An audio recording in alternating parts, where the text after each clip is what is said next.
What's up, fungal associates? Welcome to Completely Arbortrary, the podcast about trees. Casey, I almost said trains.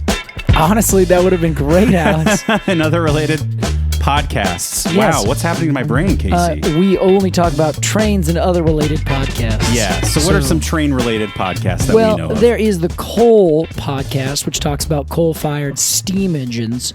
And then there's also podcasts relating to tracks of different sizes. That's right. I'm Alex Crowson. I'm Casey Clapp. I am your conductor today. And I'm the caboose. Alex is the caboose. You know what? There's not enough cabooses in this world. Casey, I agree with you. I've thought about this a lot because a lot of people don't know this, but I actually have I got a thing for trains. I think trains are sweet. I think, you know, being into trains is sort of like a joke. Like, this kid's really into trains, you know. But I also think trains are pretty cool. I'm not a vehicle guy. Oh yeah. I'm not one of these men who loves vehicles, machines. I don't really give a shit. Okay. My old coworker assumed that I was into cars. Oh yeah. And talked to me for like 45 fucking minutes one day about this car or something. It's like here's the engine, here's his profile, here's all this. Yeah. And I had to oh wow, oh nice, and like nod and stuff. Do you think you could do a podcast about cars with him, just the same as you do one about trees with me? No, I'm far more naturally interested in trees. Oh, than sweet. I am in cars. Okay. Oh, that's good. That makes me feel really good. But the conversation went on so long where I couldn't. I went too long, and I couldn't say, "Hey, by the way, I don't know what you're talking about." I don't care about the last 45 minutes. Well, I hope you don't do this like later down the road, and you're like, "Yeah, I had this coworker. He talked about trees for like 2 hours every day, right?" And I never had the heart to tell him. I don't know what a tree is. I don't care, dude. Is that the same as a train? It's about the same as a train, Alex. Casey, here we are today to talk about trees. Yes, we are. That is true. I don't believe we have any business up front. Although, hey, I'll give a little audio update. How about this? Please do. We'll call this the waveform. That's the official sound effect. Yeah. We are now recording. I think it was last week. Yeah. I said that we were recording on Pro Tools. Yep. Our first session on Pro Tools. Correct. My official statement now is death to Pro Tools. No, wait. Long live Studio One. I think that was a week before. I think last week you had already switched to Studio One. Was last week death to Pro Tools? I think so, yeah. Wow. So I think we just have to reiterate death to Pro Tools. Yes. I will say it again, too. Yeah. Death to Pro Tools. And as always, death to Pro Tools. It's like the Roman commander. Yeah. Okay. Casey, we're talking about a tree today. Mm-hmm. And it happens to be a house favorite, as far as I know. It is. I'm actually I think everyone's a little surprised that it took us this long to get to it. Yeah. I saw an Instagram comment today that said, finally, because somebody guessed what it was. Stunning. I have to say, whenever you just put the wood, even I'm like, that's impossible. Can't be done. There are people who know it.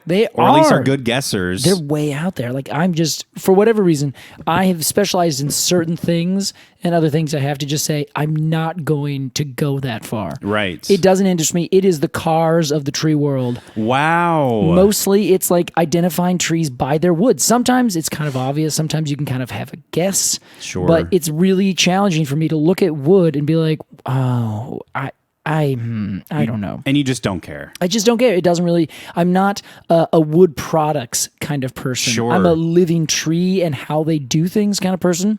Once the tree is harvested and out of nature, your interest is harvested with it. Exactly. And it goes down really low. Like, I'm still interested in like a small thing. Sometimes it's fun to look at wood and be like, ooh, look what happened there. That tree had this happen. But yeah, that's, I have to say. So every time it does it, I find it very impressive because it's something that I cannot do.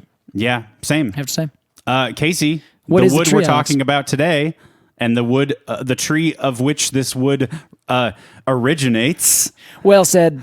Is the Madrone. That is right. Arbutus, menziesii. I have to hold there, Alex. Okay. I was initially inspired to do this by one of our fungal associates, and this fungal associate recommended a different Madrone, the Texas Madrone, Arbutus, which I'm going to say is Xalapensis. Starts with an X. Xalapensis. Now, I wanted to do the Texas Madrone. There are actually, let's see, I think there's like 12 or so species of Madrone, and each one is kind of in the genus Arbutus. There's other things that are called like trailing Madrone or Madrona. That's not quite. They're unrelated. Trailing. At least not the same genus. Okay. So I was like, okay, well, which one should I do?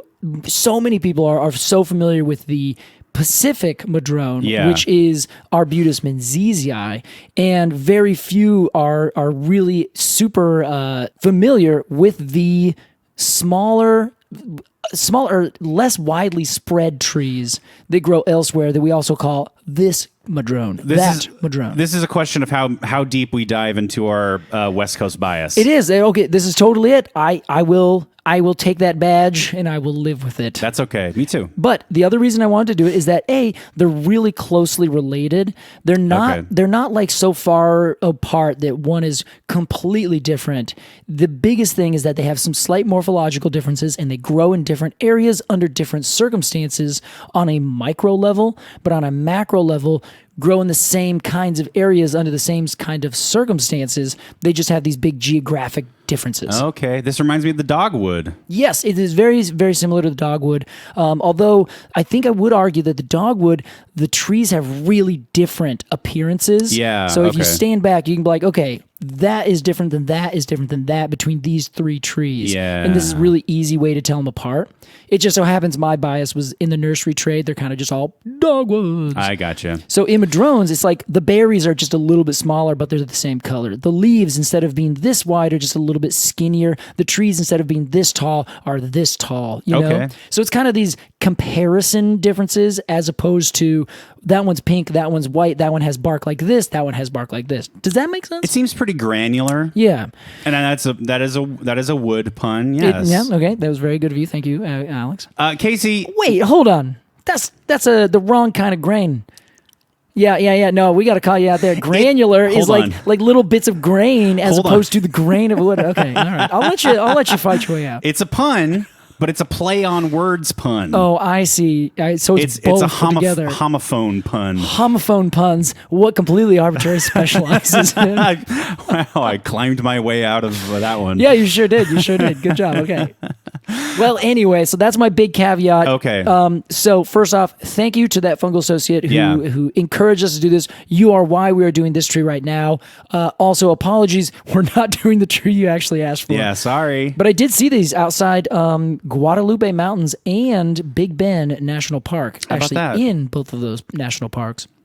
Gorgeous little trees. They're like little gems, Alex. You saw the Texas version. Yes, I saw the Texas version. And is it true that they're also bigger? In fact, not. They're quite a bit smaller. So not everything is bigger in Texas. Not everything is bigger in Texas. Or in... no, they're both in Texas. Yeah, never mind.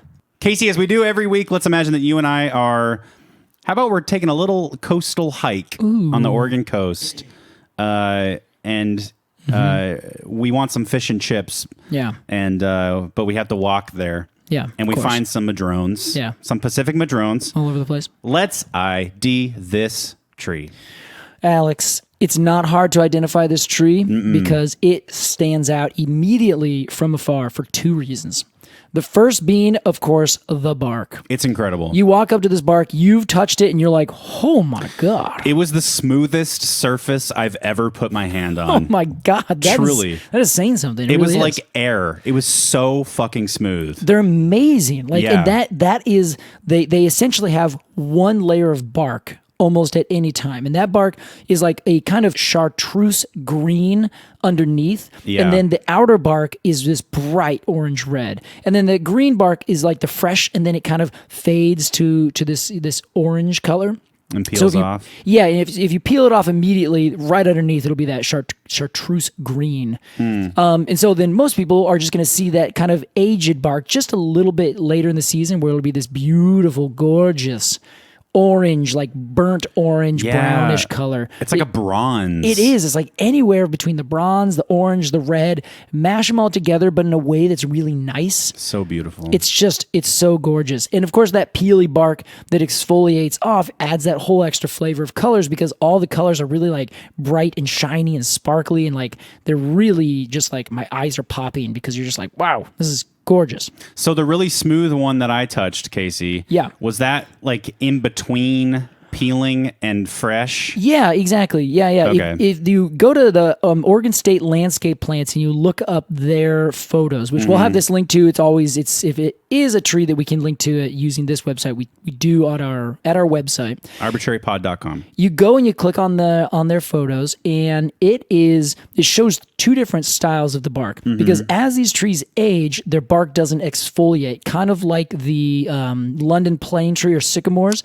As they age, the bark that's lower on the stem starts to kind of plate up, and it doesn't exfoliate off near as much. Oh. So as you kind of go out further towards the end, and this shows it really well, where you have the orange bark, which is the older bark, peeling off with the green underneath. Yeah. So then once that green kind of gets a couple days, a couple months in its prime out in the sunshine, it kind of fades to this orange color. So I think that is exactly what you felt. Okay. It was a little bit older, or it had already come off a long time ago, and now it's just kind of chilling there. It was like middle-aged. Yeah, exactly. Okay. So you get this like this gradient as you walk up to the tree of this tougher bark that's kind of a bit more brown, and it's not really peeling off. Then you look up, and then all of a sudden it's popping off in little fits and starts. Then it's just like these big sheets that are coming off, and then it's going from this dark reddish brown to a light tan brown to a chartreuse green, and then out again to the tips that are kind of this gray orange kind of color. Yeah, boy. Oh man, it's just such a gorgeous tree. It's a treat for the eyes, truly. It really is. And the other thing that makes him a spectacular tree to see from afar is that as the tree is growing up, it almost never grows straight up. Yeah. You don't see them as like one tall forest tree like you would expect a Douglas fir or a pine or something like that, which they grow with all the time. Now, I've read that this is because it is like, maybe I'm paraphrasing too much, and this is apocryphal, but that it's like hyper phototropic. Yes. It grows very like explicitly toward the sun. Yeah, I think that's totally reasonable. Yeah. Because like a pine tree will grow generally toward the sun at high noon when the sun's straight up in the sky. Yeah, it grows but straight up. This is like, it's 8 p.m. Got to grow this way. Oh, it's 4 a.m. It's got to grow this way. Is that a thing? I guess they don't grow fast enough to react to the sun in real time. Yeah, they don't do it per day like that. But I love that like idea where one tree is just like constantly freaking itself out about growing towards the light. Yeah. The reason that doesn't work is that then you'd have a tree that is constantly changing over the course of the day. Sure. So then where does it actually grow? You know, it maybe just be kind of wiggly and have like an S all the way up like a little snake. I guess that's not totally out of the realm of possibility, because sunflowers do that. Exactly. But the sunflowers, their heads will follow. Yeah. But that is usually once the flower tip, the end of that sunflower grows, it puts on a terminal flower. So that flower is just sitting there, it's done. So its head will move over and watch the sunshine, but it's not going to grow up towards the sunshine any longer. Okay. So the difference with these trees is I think that it's not apocryphal. I think it's a very decent way to describe it. But they grow up with a form that is classic of most broadleaf trees, a decurrent form where it grows up and out in every direction. It doesn't have a central leader. So as it's growing up and all the branches are growing out, they kind of all grow out in some direction. And then at one point, that direction either is towards good sunlight or the conditions change or it's not. So then it grows up and then it's like, this isn't going to work. And it takes a hard right and it keeps going out. Okay. But then maybe another branch comes over. So then it says, well, I'm going to grow over this way. And it just kind of goes out in this wiggly formation.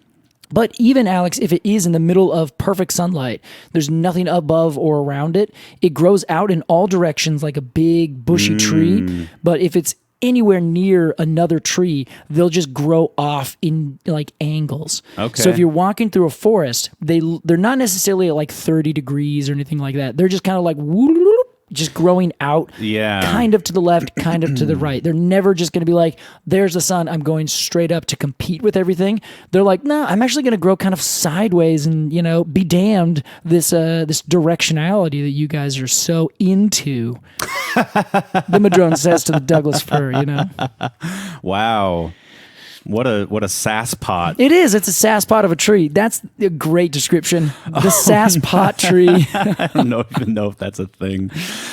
Casey, let's talk leaves. Yeah. So this is a fact I learned today, which I haven't been able to 100% confirm, but I did read that it is the only native evergreen broadleaf tree to Canada, or at least to, I think they said all of Canada. The only native evergreen broadleaf. Yes, I'm not sure I believe that, Okay. but it might have been just BC. I'm not sure. I'll believe it But yeah, for us. and this is a tree, so it's not a low-lying shrub. There are other shrubs that are definitely evergreen. Yeah. But they said tree. So Okay. of course, the definition of a tree is very fluid, as we know. So I don't want to comment on that any further, but it is an interesting potential fact. Okay. And as far as we know, what do these evergreens look like? oh man, they're so beautiful, Alex. Have you when you touch the bark of the other one? Do you recall looking at the leaves? You know what, Casey? I was too enamored Ooh, by well, the bark to pay attention to the leaves, but I'll give it a quick Google right now. Go get it.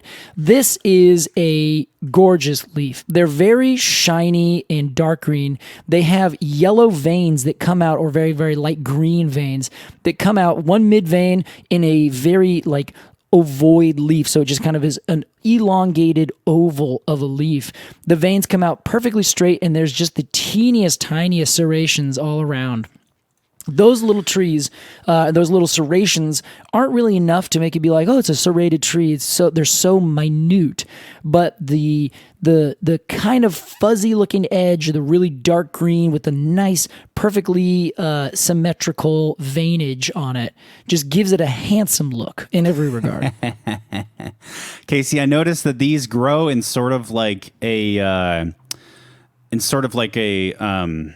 flower fashion, like the leaves grow in bundles. Yeah. Is that they are alternatively arranged? Yes. Yes, that is correct. Is that bundle of leaves a leaf? No, they are just very tightly packed. Okay. So they're alternately arranged, but they kind of pop out, and they're very closely related to the rhododendron. Oh, yes. So they have that same look where the leaves are kind of all pushed to the end of the twig. Yeah. They're still alternately arranged, kind of spirally up, but the spiral is so short that they look like kind of an umbrella of leaves right there at the very end. And then maybe the branch before it doesn't have a lot of foliage on it. Yeah, exactly. Or sometimes the new shoots can have a really nice long bit, but then all the old shoots before that, those leaves have fallen away. I see. And that's kind of something that makes this a curious evergreen tree, is that depending on where it is, Alex, sometimes it is evergreen, sometimes it is semi-evergreen. And I believe that is one of the first times we've introduced the idea of semi-evergreenness. I didn't even,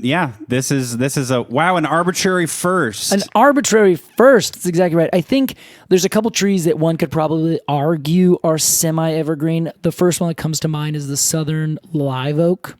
Oh. At least that we've covered. There's lots that are like this. But the Madrone will be evergreen if conditions allow. It'll keep its leaves the whole time. I see. If it gets a little bit too hot, too roasty, too this, too that, then it will hold its leaves almost to the end of winter, and then they will all kind of look really awful and dead looking. And then pop, it'll put on a whole new flush of growth the very next spring, and it will look beautiful again. Okay, so it's a fair weather evergreen. Yeah, I think that's exactly the way to describe it. It's fair weather evergreen. So all the other evergreens are like, you're not a real evergreen, bro. Wow. And then all the other trees are like, no one cares, just be whatever you want. Well, if I've learned anything about the Madrone so far, is that it doesn't really give a shit what other trees think, and it does its own thing. That is exactly right. Another thing, Alex, that puts it beyond the pale for all these other trees, most of the time, other than sometimes the oaks, if you put your flowers out in spring, then your fruit will be coming out throughout the next summertime, and then in maybe fall or the next, usually it's fall or sometime during the summertime, you will have your fruit. Okay. So spring flowers, summer, fall, fruit. Okay. The Madrone does not do that. It actually gets pollinated, delays its fruit for an entire year, then will put its fruit out while the next flowers are coming out. Oh, wow. Yeah, so it's really, really kind of a strange tree in that regard. Okay. Where it basically says, hold off, waits a couple months. Hammer time. then goes. And then hammer time, it is covered in these beautiful red berries. But not to take it away, they have urn-shaped flowers like the classic Ericaceae stuff, Ericaceae family flowers. Urn-shaped? Yes. Have you seen these up close, Alex? Yes, but I've never heard the describer urn-shaped. Ah, yes. It is a very common description for plants in the Ericaceae family. How about that? Erica being the heath family. Otherwise, the rhododendron family, or has other things like, say, Andromeda, stuff like that. Ooh, Andromeda. Yeah, it's a pretty awesome plant. But yeah, so what that means is that they have these long panicles of flowers. The flowers, all of their petals are fused together, so they create like this kind of cup formation. And that cup formation curls in on itself and then pops open like a little vase. So it looks very much like a flower vase or a flower urn. They look like little Chinese lanterns. Yeah, it's exactly right. Upside down. Exactly. Half the time those lanterns are upside down, right? As they're kind of pushed up by the candles or something like that when they release them. You know what I mean? Right. The opening is on the bottom. Yes, exactly. Okay. And so a lot of insects really dig this because they have to like crawl up, but they have like a safe space to kind of walk around and they can crawl out. Okay. And then hummingbirds love it, and the trees are covered with them. Really? All over the place. Aww. And you can see them in early spring. If you are close to a madrone, you will see the flowers just go pow and just explode out. Damn. And the whole tree looks like it's covered in these big white like puffs of just flowers. It looks like little clouds kind of all over them. I love white flowers on a tree. It's so elegant. Yeah, especially with such a dark green foliage on the backdrop. I can't wait to see these. You said fall time they'll blow up? No. They bloom usually in the spring.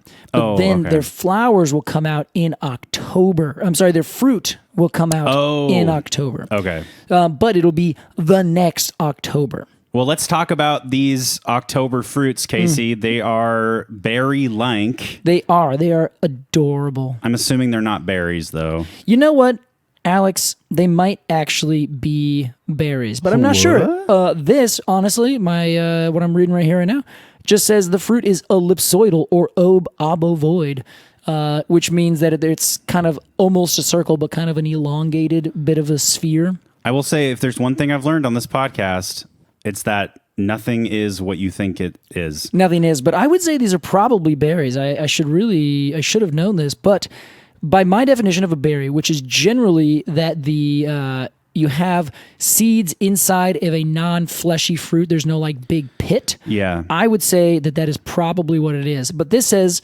my next resource, the fruit is a berry-like drupe with mealy flesh. So berry-like drupe. Yeah, berry-like fruit. Berry-like drupe. It's very much like a drupe. It is. So, wait a second. Did you say berry? Yeah. Good one. You slipped that one in right under the radar. I feel like if I didn't notice it, everyone else would been like, Casey's such an idiot. Right over his head. So, Casey, these berry-like drupes are fire engine red. Yes, they are. What a stunning picture. It is amazing. It's like the definition of fall. This tree, it does. I think you're right. It shirks all different manner of tradition and what should you do's kind of thing. Yeah. And it just does whatever it wants, and it crushes it every single time. Speaking of tradition, Casey, should we go into some Crowson's homegrown trivia? I sure think we should. All right. Here we go.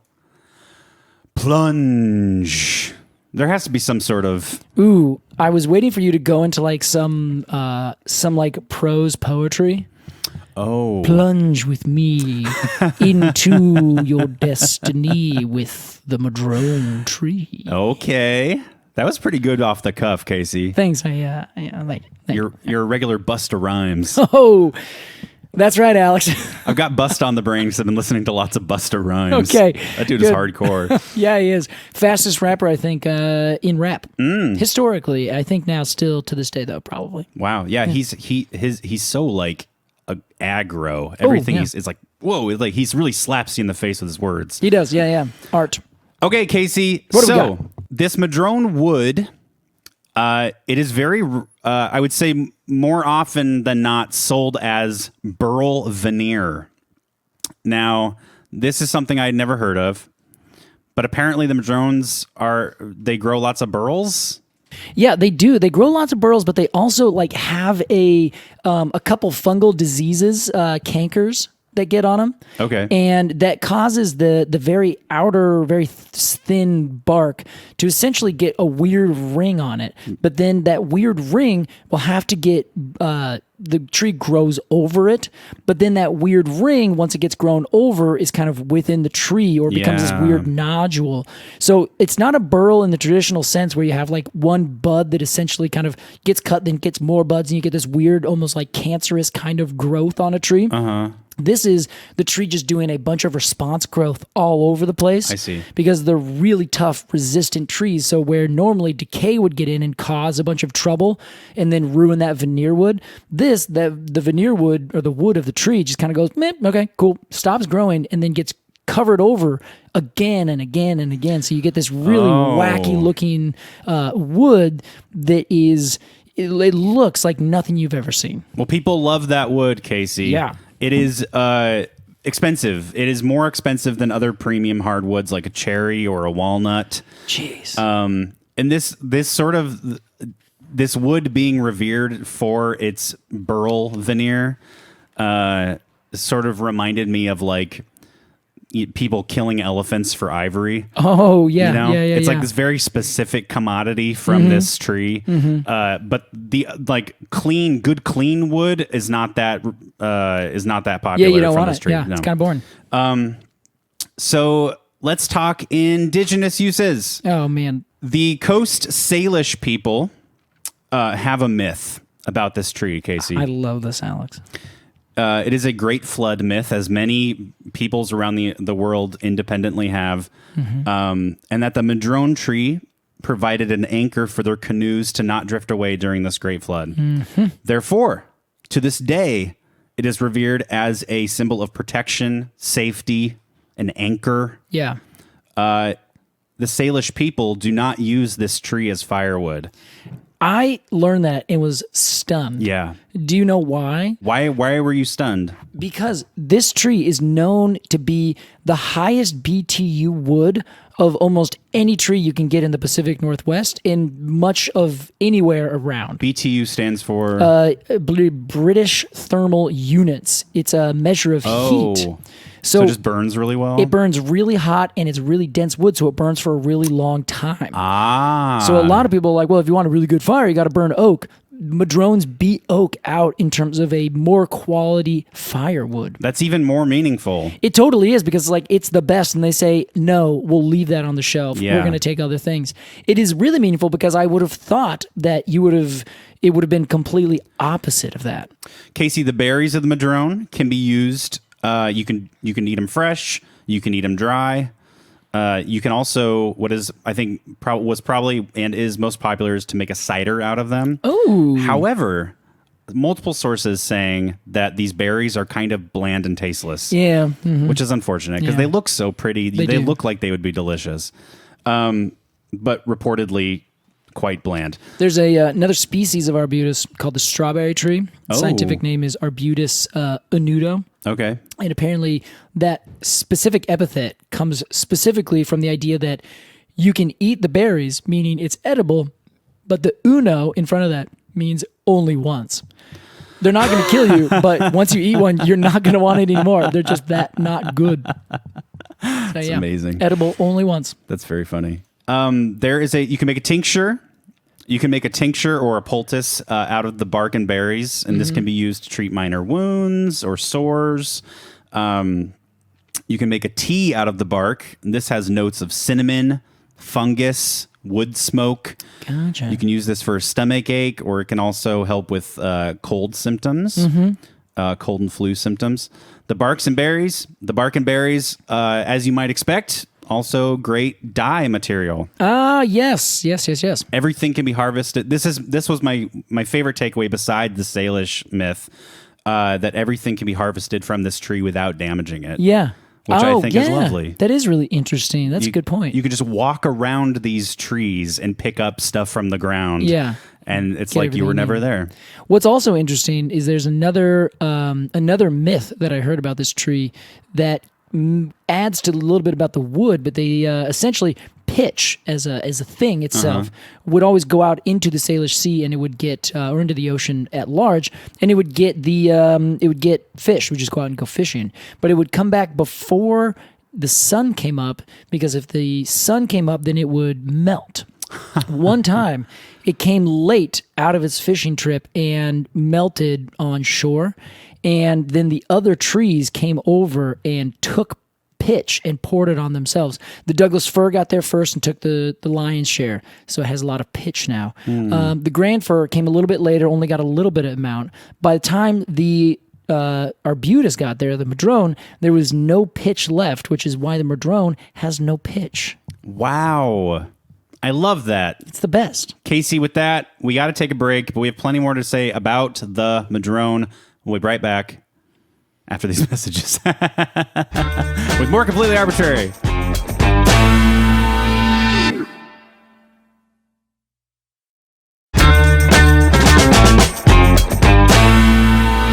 Welcome back to Completely Arbortrary. Today we're talking the Madrone, Arbutus, menziesii. Hey, that's something we didn't touch on, Casey. We didn't touch on any of those names. It's actually called Madrone, Madrona, or Madronio, which is named after the strawberry tree we talked about earlier. Oh, it's named Arbutus after. Arbutus annudo. Right. Yeah, they're really closely related, and there's a whole group of them in that Mediterranean area. Okay. So when the Spanish people and people from the Mediterranean came over, they of course were like, "Oh, this looks just like that other tree," and they would call it, I think, Arbutus is the initial name for that. And then the menziesii. Yes. Of course, after nope. Hold on. You're so close. Oh my God. I just need a moment. I'm going to leave all this in. Take all your time. Menzies. Yes. First name. Last name. No, the first name is. Oh, yes. Yeah. It's not Charles. It is not Charles, but it kind of sounds a little bit like it. Barles. No. Smarls. No, more like the second half sounds like it. It's actually Gnarls Barkley. Gnarls Barkley menziesii. That is the biggest twist in the canon of Completely Arbortrary. Turns out this name was a historic reference to botanists this whole time. Man, CeeLo Green, you guys are good. Menzies, what's his name, Case? Archibald. Archibald. I wasn't going to get there. No, I didn't. As soon as you started guessing Charlie, I was like, yeah, he's going. I'm in the wrong zone. Yeah, and I tried to give you the idea, like saying Archibald. That's okay. what I was hoping you were going to be like Archibald. Not a bad hint, but I am as dense as the Madrone wood, my boy. Yes, you are, and we will never burn you. How respectful. Yes. Am I also a symbol of protection and safety? Yeah, I think so. Yeah. Mm-hmm. Thank you. I would tie my canoe to you any day of the week. That's so sweet, Casey. I know. So, Alex, now, have you seen this tree out in the wild? Like, not necessarily in a park or anything like that, just outgrowing some random place? I'm sure I have. The only place I know for sure 100% I've seen it is at the Hoyt Arboretum.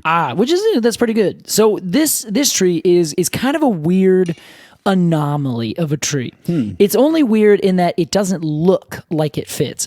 As we've already said, it doesn't grow straight up and down. Right. And when you're growing in an area where the forests are 300 feet tall, most things are either going to be an understory tree that is just kind of chilling. The vine maple is a great example, or the hazel.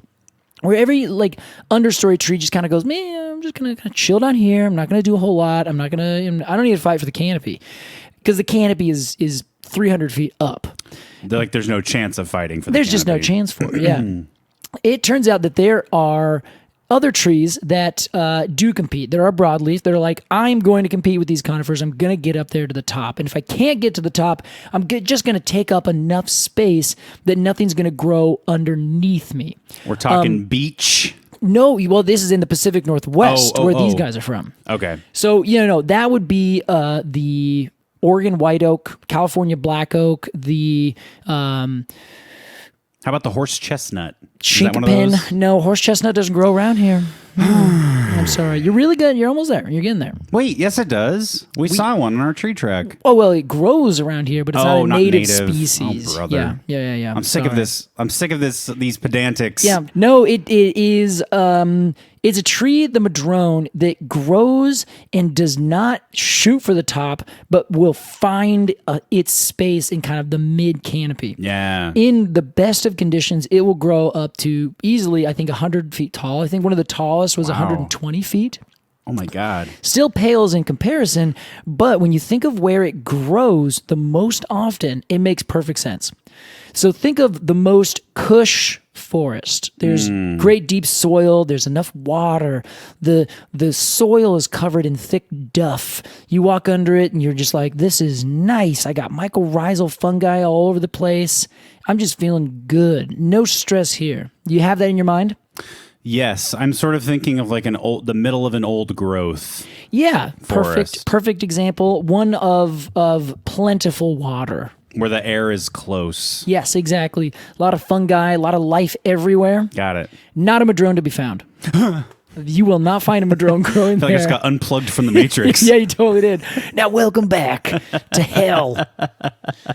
It turns out that the Madrone is known to be grown. Wow. All alone on rocks. Oh, Casey, you were so close, my friend. But that sounded so good. You got to end it with that, you know? Okay. Yeah, the poetic end with such a harsh word. A-A-A-A-A-A-F. Yes, you get it. So it is a tree that is just so specialized in survival that it actually grows in some of the least best places and thrives like no one's business. Okay. One of the most famous examples, and I will come up with several because it kind of shows you its breadth at surviving all over the place. One is the San Juan Islands out in the Salish Sea, where we're talking about earlier. Oh, yeah.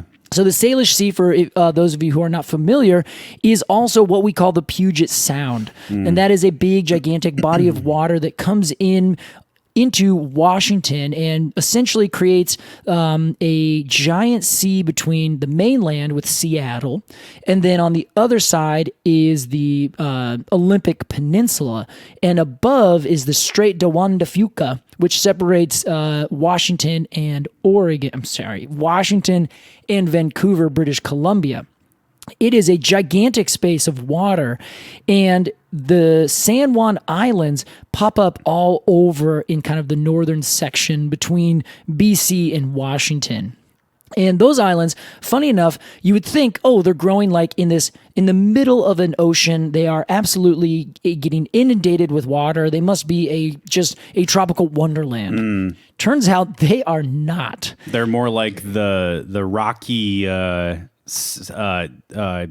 storm swept type of island. Funny enough, not even storm. This is a notoriously calm watered area because it's kind of like a San Francisco Bay style thing. Okay. Where it's so big you can call it a sea, but it is not so open to the rest of the ocean where you get these big swells and all the force of the water coming in. Okay. In the Strait de Juan de Fuca, certainly, but once you go a little bit further south, there's not a whole lot of fluctuation. There's not a lot of storm surges or anything like that. Okay.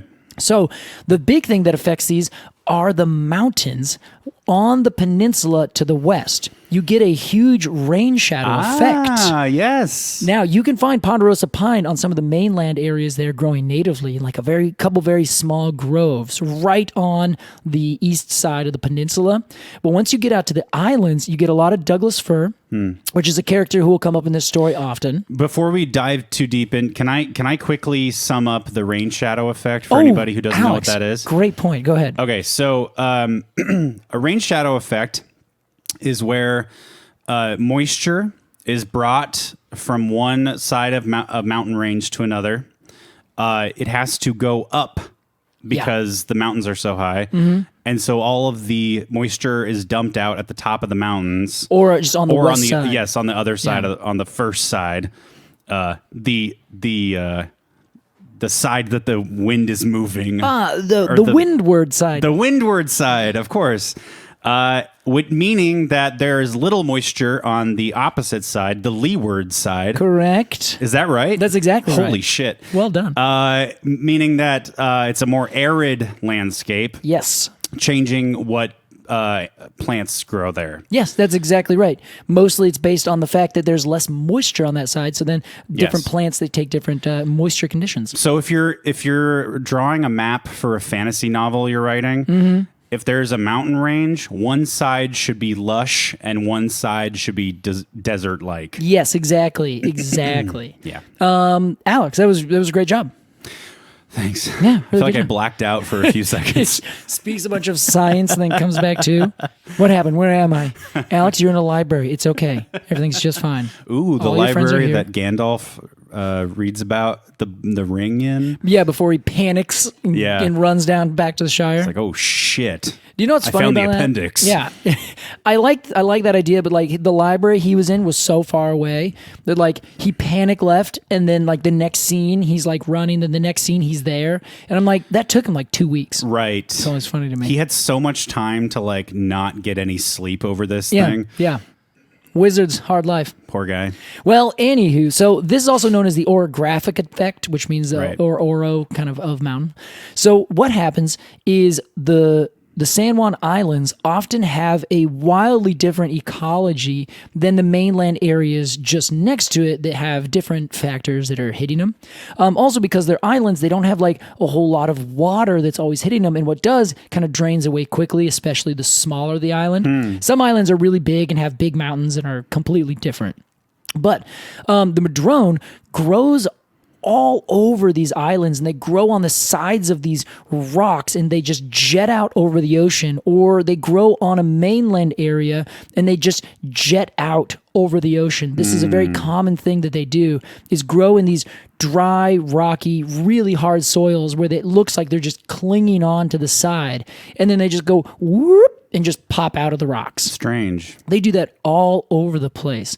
No other trees except for the Douglas fir can kind of take those really dry yet also very moist conditions. The ground is dry, but you get a lot of air above that's kind of very, very moist. You're in the middle of essentially an ocean. Yeah. So the Madrone does it really well, which is half the reason that the Salish myth that you brought up earlier, why they didn't choose any other tree to be that thing, because it's always the Madrone that is anchored into these really like unwieldy places, jetting out at a weird angle, yet always very stable and just kicking it right there. Right by the water. Yeah, usually right by the water or on some rocky outcrop somewhere, not necessarily near the water. Okay. So then you move south. You're going further south. You're still finding these Madrone all over the place. And you're like, well, this must be very similar conditions, and they are similar, but for different reasons. As you go down into southern Oregon, northern California, the climate changes, becomes more arid overall. There's not quite as much rain. The species of trees become the climate becomes much more Mediterranean, which is kind of like wintertime rain, but then during the summer you get a little bit hotter and a little bit drier kind of things. So you get a shift in the Douglas fir as you go west. Right on the coast, you get the biggest trees in the world, the redwoods, the Sitka spruce, the Douglas fir. Yeah. As you go inland or you go up, things dry out really, really quickly. And in the Siskiyou Mountains, in the mountains south of that and down through the valleys in California, you start to get madrones growing out as big open trees on like wide kind of just grass covered prairie lands, or growing in what's called oak chaparral. Oak chaparral. Yes. This is new. Oh man, Alex, so good. We're one day going to talk about oak chaparral as a forest, because it's kind of a fascinating thing. It sounds like a wine. It kind of does. Yeah. I think there might be like, I'm sure there's a chaparral winery, you know? Yeah. But you're thinking like, hi, I want something that's pungent, a little dry. Could I get a chaparral, please? An oak chaparral. Oh yes, we have some fine oak chaparral here. Thank you. A 95. Oh, 95. It's hard to get, Alex. It's hard to get. 96 is swill. Yeah, it's not good. Don't get it. Well, down in Southern California, and the more kind of south you go and going sort of more to the desertish southwest, you get this chaparral style forest, which has another thing that's very closely related to the Madrone, the manzanita. Looks almost exactly the same, except has some very specific difference. So that is Arctostaphylos. Manzanita is a tree? No, usually it's a very big shrub. Oh, I know of Manzanita, the city in Oregon. Oh yeah, named after like the small shrubs that probably grow near there. Yeah. Okay. So you get these kind of oak, chaparral, manzanita kind of things that are really low growing in the south. As you go north, they kind of get taller and bigger, and you get bigger oak trees, and you get bigger what looks like manzanita, but is in fact a madrone. And then there's a bunch of other species of trees in there, but suffice it to say they're trees that can take a lot drier conditions. So the madrone will grow in these really dry conditions. The biggest difference in how they survive down there as opposed to the island habitat is that fires come through all the time. And as we've discussed, the madrone has almost no thick bark on it. The bark will peel off really quickly. So you would think, well, that's no good in fire. And you're 100% right. Madrones are absolutely horrific at fire. They go up in flames quickly. Oh my God. They're just like, whatever, goodbye. They just burn up. Or if they don't burn up, they just die because their bark just gets scorched really quickly. Wow. But that's so Madrone, man. It's so Madrone. They don't care. They don't care. All the oaks, all the Douglas firs, and the pines are like, no, we got to get really thick bark. We got to survive this one. Yeah. Yeah, and the Madrones just get swept away with the emotions of it all. Madrones are sounding more and more like Crush from Finding Nemo. Oh, wait, is that sea turtle? Yeah, the sea turtle? Yeah. I will say, though, the sea turtle is going with the current rather than up the current. And Madrones are going up the current. I feel like Madrones would kind of go against the current a little bit. Okay. You know what I mean? Fair enough. Yeah, I also did put on like a little bit of a surfer accent there, so I might have egged you on that way a little bit more. I don't know. We're also talking California. Yeah, okay, that is true. Good point. So they just get burnt up, Alex. And when they get burnt up, instead of just kicking it and being like, you know what, I'm done, finished, I got burnt off. Yeah. They just immediately sprout back. Wow. New roots, new shoots. New roots, new shoots. Actually, old roots, new shoots. Okay. Because they will routinely, let's say you have like a 2-foot diameter one. Okay. It burns up, becomes this like complete scraggly thing. From the base where that tree still has intact roots, it will send up a bunch of new shoots. Then the middle, what happens is a lot of times, because it's so decay resistant, that the middle will actually just burn up, and it'll just sit there and keep burning, and it'll become this little hub, and it'll be essentially an inverse stump where there's like a big open area that just has burned, and there's like a crater with a little bit of wood around it of like this, this charred thing. From those charred remains come new shoots from the madrone, and you can get big circle madrones where you have like 20 or so shoots coming up from a tree that used to be there. They've all sprouted around the edge of the old stump and have become now one gigantic big tree in their own right. In sequoia terms, is it sequoia? This is like a fairy ring type thing. Yes, in redwood terms. Redwood. Yeah. Okay. It's exactly the same thing. Yeah. Where they would chop down a huge ass redwood, like 20-foot diameter or something. Something huge. And they would sprout around the outside. Yeah. And so in however many years, you would have a big ring of redwoods. That's exactly it. Perfect explanation. Thanks. So that is what these trees do. And then they grow out and they get really big because if they're growing in the open, they just grow outwards in every direction. Right. So you get this big, massive canopied tree. But other times they survive fire because as they are growing up and fire just comes around them, they are really tough at just living. Do you remember when we talked about the, what are those big trees that grow at the top of the everythings? The bristlecone pines. Yeah. So bristlecone pines have this way of growing, which is essentially a compartmentalized growth habit, where the term that they usually use is escaping me at the moment. But essentially, if there's a branch that is above a certain root, that root and that branch is connected by what is happening just right there. There's one layer of cambium. So it doesn't it doesn't have things that go around the stem. So if there are 30 roots, each one of those essentially has a direct line straight up to whatever branches are above it. Right. So if you kill 29 of those kind of, conducting areas, then the one that's left will continue to live for as long as it possibly can. But like just on that one side. Just that one side, yeah. At 6 o'clock. Exactly. Now, madrones don't do that to the same exact extent as bristlecone pines, but what they do, in fact, do is just constantly live. Like, one little branch will be popping out and be like, I'm still here. Yeah. And it won't give up the ghost. And so if you have a tree that's growing like that, slowly but surely it will rebuild itself. And then you'll have this weird looking, like half dead thing that's growing out. But because it's such a decay resistant tree, if no fires come through, or if a fire has killed just a little bit of the side of it because it wasn't a really intense fire that went all the way up into the canopy or something, then you're just going to get this tree that is slowly closing over all of the wounds that have happened to it. And I can tell you, they almost never fall over. It's a stunning thing. The only time I think I've ever seen one fall over, just rip itself out of the ground, at least in an urban area, is after it has been dead for like 2 to 3 years. Dead for 2 to 3 years, it will just pop itself straight out. Like, they're notorious about decaying right at the base where it turns into roots. Yeah. Then it'll fall over, and then it won't decay for a really long time. But it won't ever decay. Well, it will, but over a very long period of time, actually standing straight up. That's incredible. Yeah, really tough trees.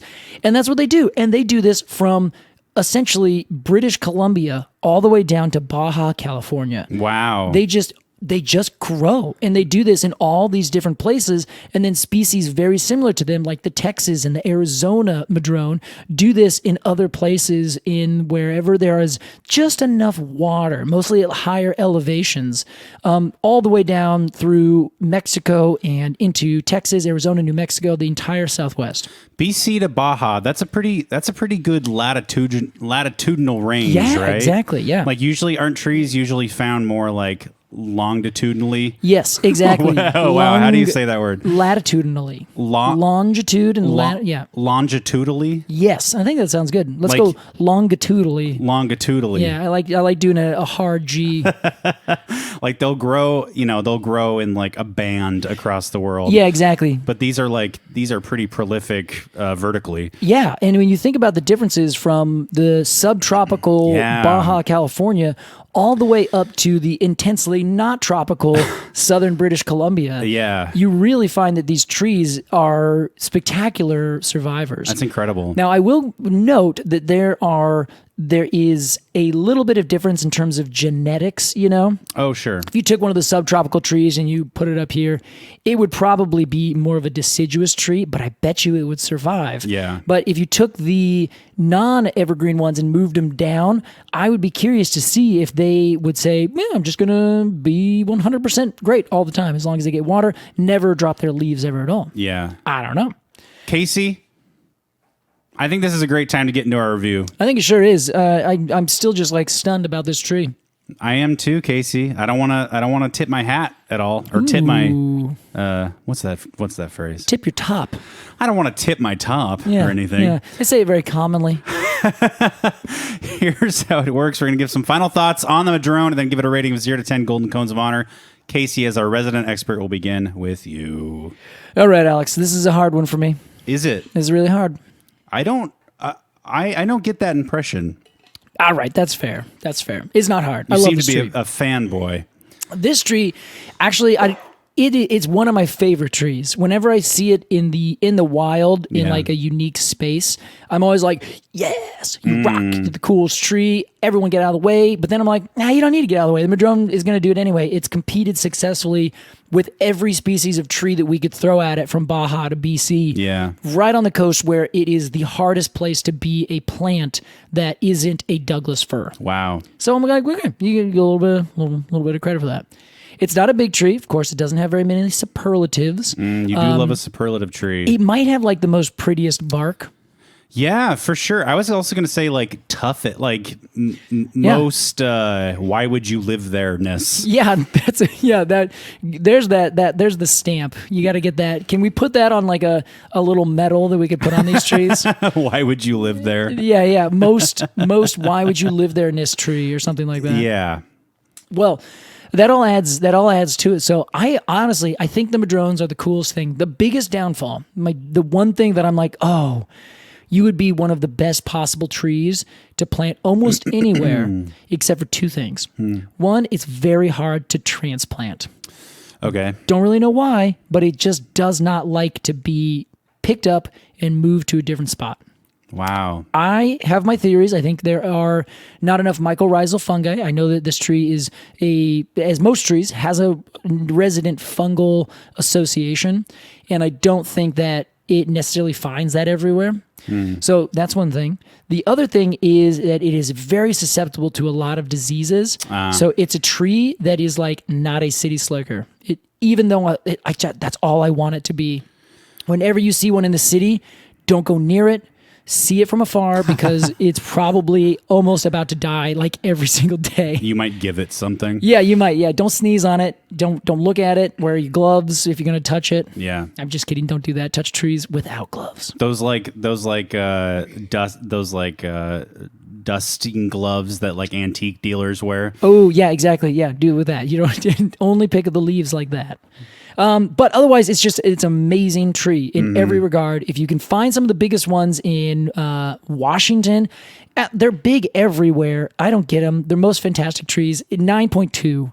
Yeah. 9.2 for the Pacific Madrone and 9.0 for all the other Madrones out there. There we go. 9.2 Golden Cones of Honor. Love these trees. For the Pacific Madrone from renowned dendrologist Casey Clapp. You got to go find them. Amazing. Alex, what do you think? I know that this tree, in my opinion, according to what you have alluded to me, is a tree that you think is pretty cool. Somehow I followed that. Yeah, it's because it was very clear, Alex.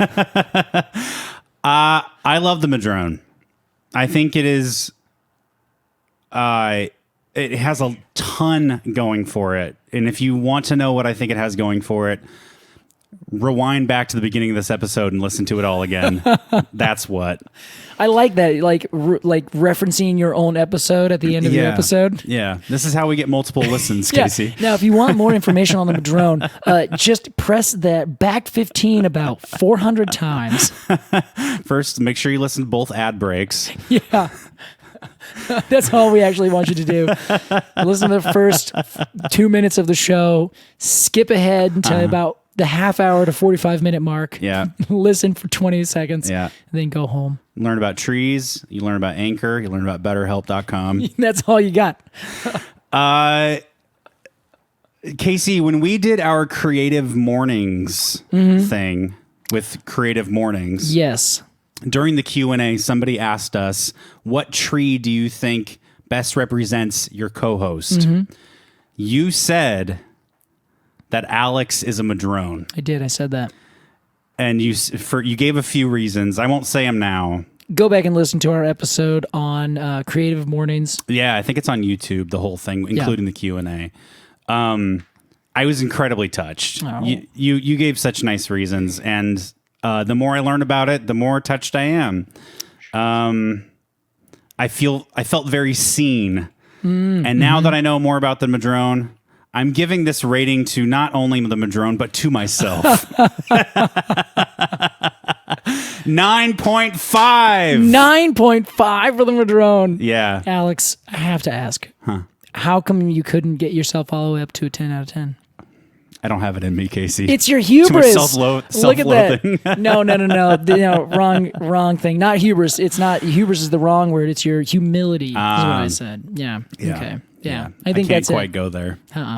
9.5. Easy 9.5. Goes its own way, baby. Yeah, man. And speaking of songs, like you can go your own way, I have a song to play. Oh my God, that's right. How long has it been? It's been a long time. Holy heck. Because the Madrone, this is your first time listening and you're wondering what the fuck is going on, because the Madrone got a +9 cone score from both Casey and I, it is officially inducted into the Golden Arboretum of Honor. With that comes the induction song, the Golden Arboretum theme, played by me on my melodica. This is always my favorite part, Alex. When I awkwardly try to get my melodica out of its case. Yeah, because we never know when this is going to happen, so you don't always have it ready. So then when it does happen, we have to scramble into it. Yeah, I usually have to run across the room to grab it. Yeah. To the Madrone, we honor you.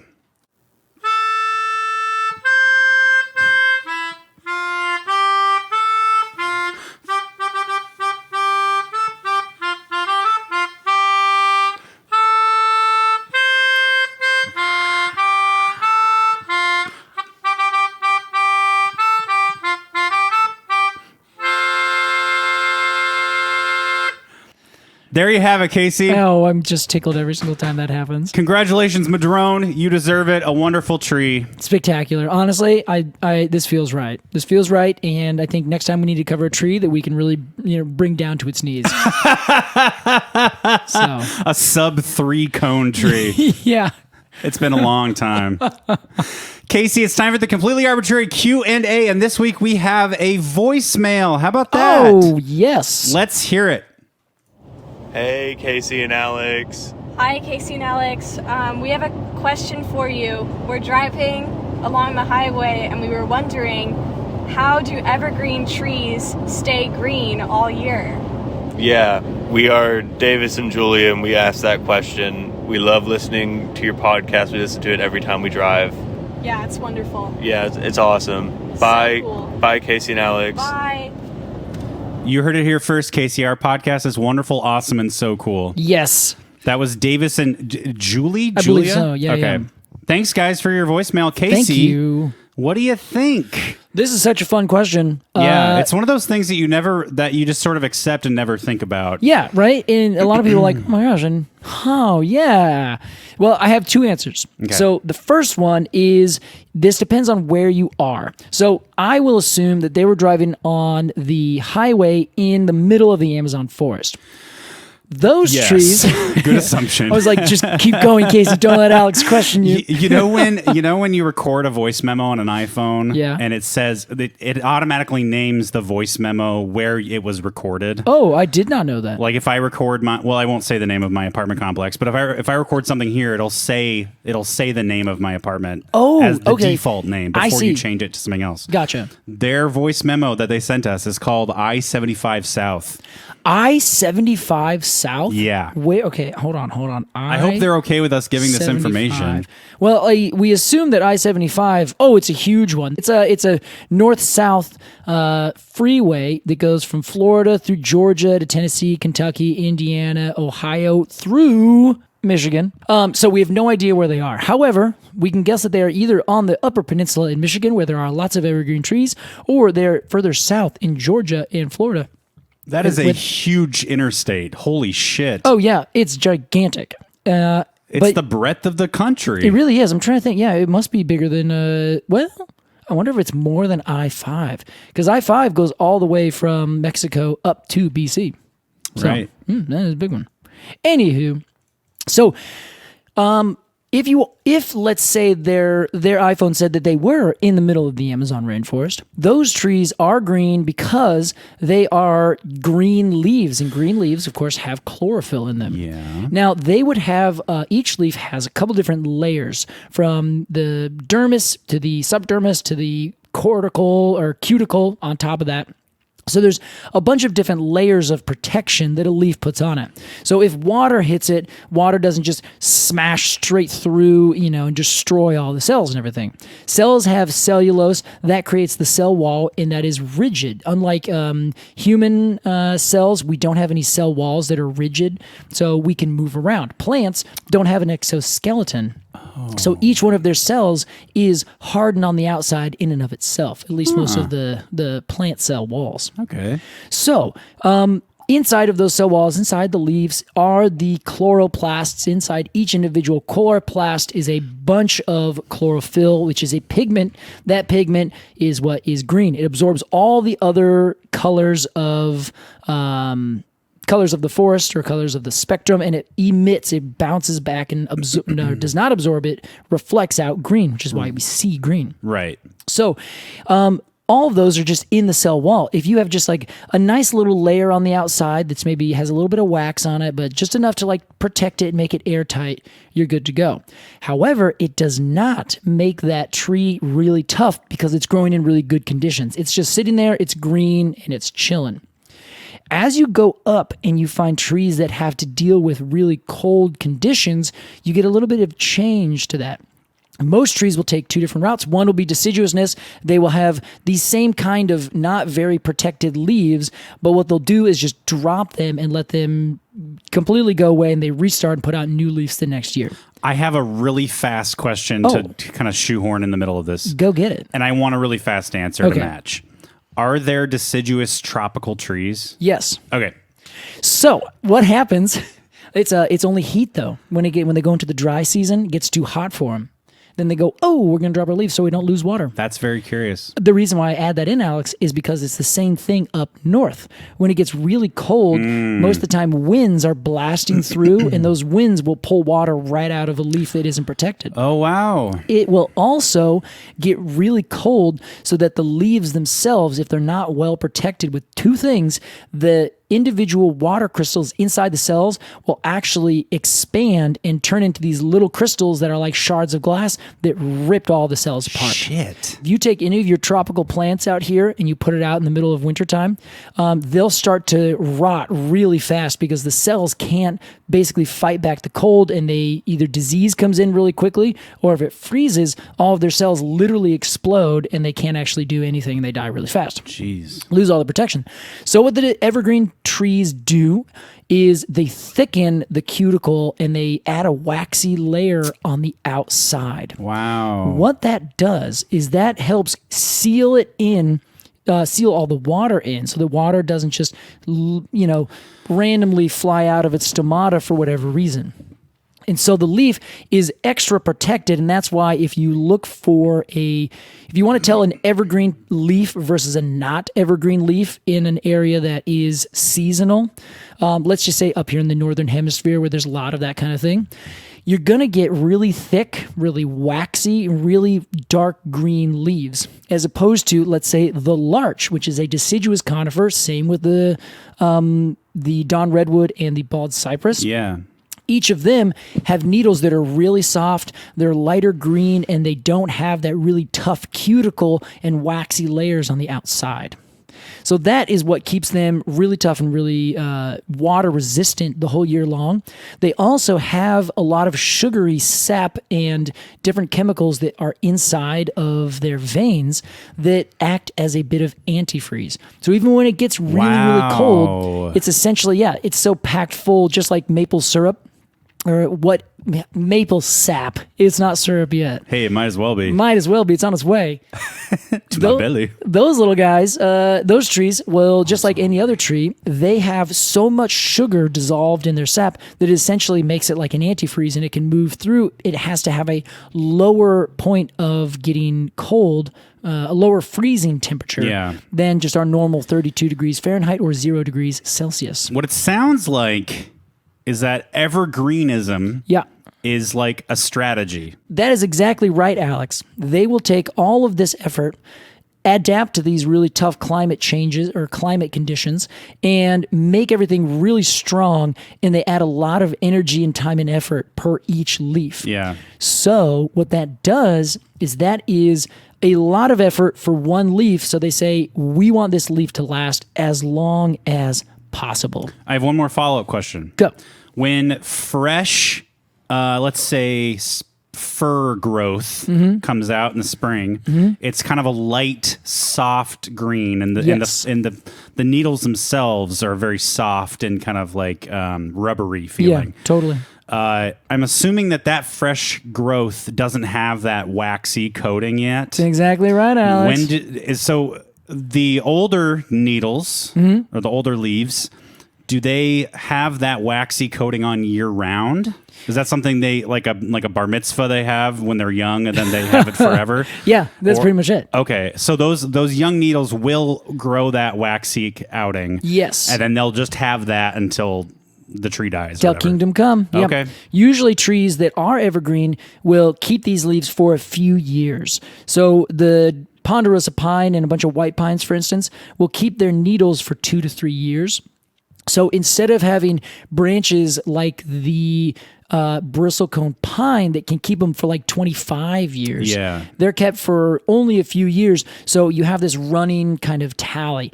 The branch comes out year 1, then you have that much. The next year, you now have another branch that comes out, another twig elongation. And now you have 2 sections of one twig. One is from year 1, the other is from year 2. When the year 3 ones come out, then the year 1s will die and fall away. So you constantly have like a running tally of always 2. One is from last year, one's from the year before. The one from the first year will fall away as the ones from usually it's in the fall after the 3rd year comes out. So you essentially just have this running tally. But evergreen doesn't mean they hold them forever, just for X amount of years before they go away. Right. It's a bit of a misnomer. Yeah, just a little bit. So it's really fascinating. And like I was saying, this is an evolutionary, or like you were saying, pardon me. Wow. This is an evolutionary strategy. It's an adaptation. Who's the resident expert now? Honestly, yeah. I'm going to start asking you to give different cone ratings first. Please don't. Thank you so much for your question, Davidson. Julie? Did we settle on Julie? I think we did, yeah. Cool. If you have a question about trees, email us at arbortrarypod@gmail.com, arbortrarypod@gmail.com. Join us on Instagram at arbortrarypod for all sorts of fun things, Casey. That's right. If you want to support this pod and get bonus content, check out our Patreon, patreon.com/arbortrarypod. You can join the Arboretum and get 2 bonus episodes a month, or the Cone of the Month Club, and get a unique die-cut cone sticker illustrated by an independent artist sent to you every month. Casey, Clapp. Alex, I have an update. What is the update? The length of I-75 is 1,786 miles. The length of Interstate 5 on the West Coast is only 1,381. Oh, they've got us beat. They got it beat. It is a very, very long road. What a way to end the show. Just want to make sure we covered all of our bases. Casey. Alex. Great to see you, pal. Great to see you. Have a wonderful week, and we're going to talk soon. Hell yeah, we are. All right. We've never done this before. Now. Bye-bye. Thank you so much for listening to Completely Arbortrary. We'll see you next time. Bye-bye. Later.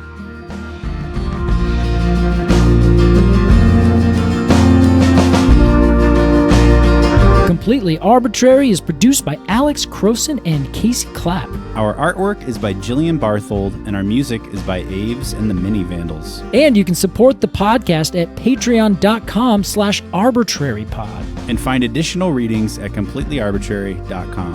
Thanks for listening.